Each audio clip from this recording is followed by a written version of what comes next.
इस कार्यक्रम के पुण्यार्जक हैं Bhamashah Shriman Saubhagyamal ji Kataria, Shri Rajendra ji Kataria, Shrimati Neelam Devi, Rohan, Amita, Raunak, Manas Kataria, Ahmedabad. Insurance brokers private limited, Kataria insurance brokers private limited. बीमा से संबंधित सभी प्रकार की सेवाओं के लिए संपर्क करें। Toll free number 1800-270-9080, 7069103000। Mail ID support@policyleader.co.in, enquiry@kataria.co.in, online@policyleader.co.in। सुन रहे हो आप लोग? अभी आपको पूरा रहस्य समझ में आएगा। इसीलिए तुम मेरे श्वसुर भी लगती। इतना सुनते ही जो वहाँ वसंतमाला बैठी थी उसको बड़ा गुस्सा आया और बोली, तो कमला इस घर से निकल जा। इस तरह की तुच्छ और गंदी ओछी बातें करती, तुझे शर्म नहीं आती? ऐसा कभी नहीं हो सकता, इस घर से निकल। पर कमला एकदम शांत थी और बोली, मैं अभी निकल जाऊंगी, लेकिन मेरी बात सुन लो। तुम्हारे इस बच्चे के साथ में मैंने 6 रिश्ते बताए, तुम्हें अच्छा नहीं लगा। मैंने तुम्हारे पति के साथ में 6 रिश्ते बताए, वो भी तुम्हें बहुत बुरा लगा। लेकिन ध्यान दो, तुम्हारे साथ में भी मेरे 6 रिश्ते हैं। मेरे साथ में, हाँ, आपके साथ में भी मेरे 6 रिश्ते हैं। पहले नाते से तुम मेरी माँ हो, तुमने मुझे जन्म दिया है, तुमने ही मुझे जन्म दिया है। मुझे और ये मेरा भाई, हम दोनों ट्विंस पैदा हुए थे। फिर पेटी में बंद करके तुमने हमको बहा दिया। दोनों पेटी में, अलग अलग पेटी में हमको बंद किया और अलग अलग दिशा में बहा दिया। एक पूर्व में निकल गया तो एक पश्चिम में निकल गया। पता नहीं कैसे हम दोनों का मिलन हो गया और उसने मुझे पसंद किया, मेरे साथ में विवाह कर लिया। मेरे साथ में विवाह कर लिया। क्या संसार है। फिर समय गुजरा, उसने मुझे छोड़ दिया और उज्जैनी नगरी में चलता चलता आया ये, और उन्हें आप पसंद आ गई। अपनी ही माँ के साथ में उसने विवाह कर लिया, अपनी ही माँ के साथ में। और उनसे जो ये पुत्र उत्पन्न हुआ है आपको, उसी के साथ में मैंने 6 रिश्ते जोड़े हैं। वसंतमाला आश्चर्यचकित हो जाती है, तो वह कहती है, पहले नाते से तुम मेरी माँ लगती हो क्योंकि तुम्ही ने मुझे जन्म दिया है। दूसरे नाते से तुम मेरी भाभी लगती हो। भाभी और क्या दूसरी ननद कहलाती है ना? हाँ, क्योंकि मेरे सहोदर भाई की तुम पत्नी हो, इसलिए भाभी हो। मेरे भाई की पत्नी, अब समझ में आ रहा है आपको? इसलिए क्या कहलाई? भाभी। तीसरे नाते से तुम मेरी दादी हो। मैं तुम्हारी, क्या दादी की क्या बोलते हैं, पोती कहलाती हूँ। मेरे पिता कुबेर दत्त, हाँ, वो क्या है तुम्हारा? बेटा है। तो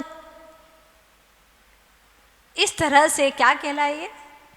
बताओ जल्दी से। तीसरे नाते से क्या कहलाए? दादी, है ना? चौथे नाते से तुम मेरी सास कहलाई, क्योंकि तुम्हारे पुत्र की मैं पत्नी हूँ। तुम्हारे पुत्र की मैं पत्नी हूँ, इसलिए सास कहलाई। 5वें नाते से मैं तुम्हारी सासू हूँ, क्योंकि कुबेर दत्त मेरी सोत का बेटा है और तुम उसकी स्त्री हो, इसलिए मैं सास कहलाई। और 6वें नाते से तुम मेरी सोत हो, क्योंकि तुम्हारा पति और मेरा पति एक ही है। सोचने लगा कुबेर दत्त, ये कैसे विपरीत रिश्ते हैं, समझ में नहीं आता। ऐसा भी हो सकता है। हाँ, ऐसा भी कर्म के योग से हो सकता है, जहाँ पर भोगों की वृत्ति जिसके दिल दिमाग में छाई हुई रहती है, वो कुछ नहीं देखता, कुछ विचार नहीं करता, बस उसे तो बस एक पाशविकता नज़र आती है और उसके साथ में संबंध कर लेता है। जैसे मूवी में आप लोग देखते हैं ना, एक ही व्यक्ति 2-2, 3-3 रोल कर लेता है। कभी माँ बन जाता है, कभी सास बन जाता है, कभी पत्नी बन जाता है। एक ही आत्मा 3-3 रोल कर रही है। बस उसी तरह से कई बार हीरो पुत्र भी बन जाता है, पिता भी बन जाता है, कहीं मित्र बन जाता है, कहीं शत्रु बन जाता है। वही लड़की, वही पत्नी, वही बहन, वही माँ बन जाती हैं। समझ में नहीं आता है। एक व्यक्ति डबल रोल तो कर ही लेता है, कई जगह आप लोगों ने देखा हो, और यहाँ पर तो 6 रोल अदा कर रहा है, 6 रिश्ते अदा कर रहा है। फिल्म को तो आप असत्य मानते हैं ना कि अभिनय कर रहा है, हाँ ये तो इसका किरदार निभा रहा है, लेकिन ये तो सच की बात है। वो कहती है अगर आपको विश्वास न हो तो जिनालय में चलिए, वहाँ अवधि ज्ञानी, मनः परे ज्ञानी, 4 ज्ञान के धारी मुनीश्वर विराजमान है, उनसे पूछिए। और उनके पास में जाकर के पूछते हैं, ओ हो, जब ये पूछते हैं तो आज मुनिराज, रिद्धिधारी महामुनिराज कहते हैं ये जो कह रही है बिल्कुल सच कह रही है, क्योंकि इसने मुनियों के मुख से सुना है, वही वह अपने शब्दों से कह रही है। जगत काय स्वभाव वा संवेग वैराग्यार्थम। जगत और शरीर के स्वभाव को सच में जानोगे ना तो तुम्हें संसार से वैराग्य हुए बिना नहीं रहेगा। जिस शरीर से तुम इतना प्यार करते हो, इसमें 9 मोरियां ही बहती रहती हैं, और बाहर की मोहरी को तो साफ कर दो तो थोड़ी देर के लिए साफ हो जाएगी, लेकिन शरीर की मोरियां इतनी गंदी हैं, और इसी की गंदगी के कारण से सारी दुनिया के अंदर गंदगी है जिससे तुम प्यार करते हो।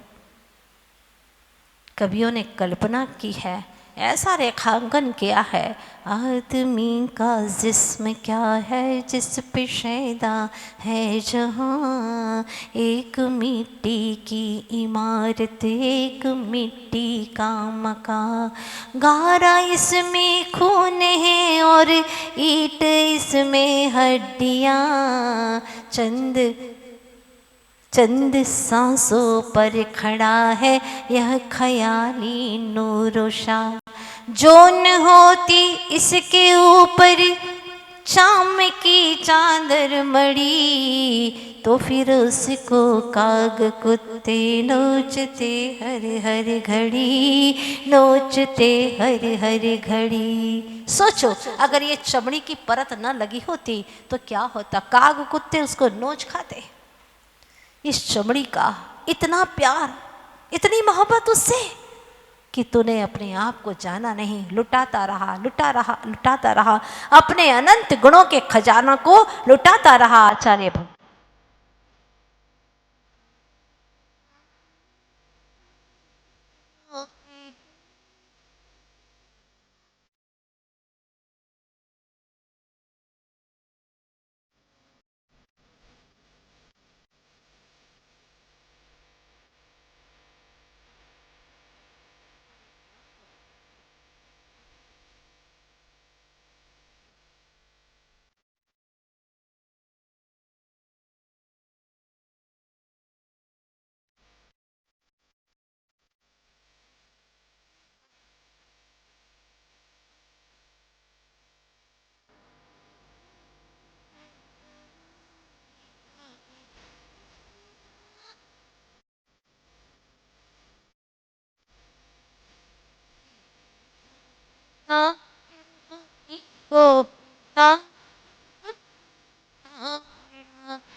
तेरे मन में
एकत्व स्वरूप में आना है। इसी गाथा को हिंदी में गोथा है आचार्य भगवान ने। प्यारा यही समय है निज धर्म करता, एकत्व शाश्वत शुभाशुभ कर्म हरता। पैबंद की वह कथा दुखकारिणी है, अच्छी लगे न मुझको भववर्धिनी है। हे प्रभु परम वितराग, आज प्रथम बार मन में ये भाव आया है कि मुझे ये बंध की संबंध की भोगों की कथा बिल्कुल अच्छी नहीं लगती। अनंतों बार मुझे रुचिकर लगी, इसी का अंजाम था कि मैं संसार में भटकता रहा, निज ग्रह को भूल करके पर घर में भटकता रहा, परेशान होता रहा। पर प्रभु मुझे अब अपने एकत्व विभक्त चैतन्य महल में प्रवेश करना है। हे कुंद कुंद स्वामी, मुझे बता दो उस घर में कैसे प्रवेश करो? क्या मैं जा सकता हूँ सुलभता से? तो क्या कहते हैं कुंद कुंद स्वामी अगली गाथा में, देखिएगा। शुद्ध परिचिदानुभूता, गाइए, अपने जुबान से गाइए और धन्य करिए अपनी रचना को। शुद्ध परिचिदानुभूता,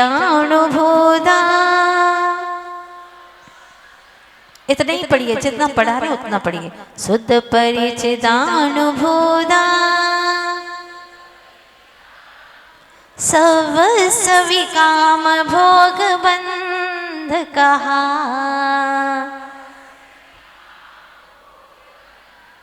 एयतस्सुवलंभो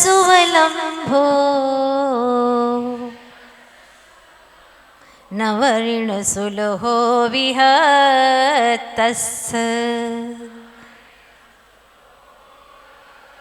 क्या बात कहते हैं, अद्भुत बात। शुद्ध परिचिदानुभूता, सब सविकाम भोगबंध कहा, एयतस्सुवलंभो नवऋण सुलहो विहतस। क्या कहते हैं, देखो काम भोग बंध की कथा है, बहुत सुलभ है, खूब सुनी है, परिचय भी बहुत हो गया तुम्हारा और बहुत अनुभव है तुम्हारा, टैलेंट हो तुम काम भोग और बंध के कामों में। तुम्हारे वीक पॉइंट पर प्रहार किया है कुंद कुंद स्वामी ने, ताकि वह टूट जाए। काम भोग और बंध की कथा से तुम्हारी रुचि मिट जाए। सारी व्यथा है इन्हीं कथाओं से। आज तक की जो व्यथाएं हैं वो किसकी वजह से हैं? काम भोग बंध की कथाओं से सारी व्यथाएं, जितना भी दुख उठाया है, जितनी भी समस्या आई हैं, एक काम भोग और संबंध कर्मों के संबंध से ही दुख उठाया। आप लोगों का मन स्वीकार कर रहा है? बोलिए ना, प्रेम से बोलो अपनी चेतनात्मा को, स्वीकार करो चेतन। इस सत्य को यहाँ स्वीकार नहीं करोगे तो फिर कहीं स्वीकार नहीं कर पाओगे। यहाँ स्वीकार करो, घर जाकर के और उसको गहराई में जाकर के देखो, तोलो, नापो। जो इस जीव ने भूल की है उसको पकड़ो। कहते हैं ना, भूलो थी मानस सीखे छे, है ना? हाँ, ભૂલોથી માણસ શીખે છે અને ભૂલવાથી માણસ આગળ વધે છે। बहुत गहरी बात है। भूलवाથી, पर को भूलो उतने ही आगे बढ़ते चले जाओगे। और जितने जितने भूलों को आप कर रहे हैं ना, उतना सीख गए कि ये सब पतन के रास्ते हैं। अब उन भूलों को मत करो दोबारा, आगे बढ़ने की कोशिश करो। जो भूल कर चुके उसको भूल जाओ और आगे बढ़ने की कोशिश करो। गाथा बहुत प्यारी है, समझने की है। मुझे विश्वास है कि आपको समय सार कठिन नहीं लग रहा है, बहुत सरल, और लग रहा होगा कि इस ग्रंथ को तो हमें बहुत पहले पढ़ना चाहिए था, बहुत देर कर गई, कोई बात नहीं। Bhamashah Shriman Saubhagyamal ji Kataria, Shri Rajendra ji Kataria, Shrimati Neelam Devi, Rohan, Amita, Raunak, Manas Kataria, Ahmedabad. Insurance brokers private limited, Kataria insurance brokers private limited. बीमा से संबंधित सभी प्रकार की सेवाओं के लिए संपर्क करें। Toll free number 1800-270-9080, 7069103000। Mail ID support@policyleader.co.in, enquiry@kataria.co.in, online@policyleader.co.in।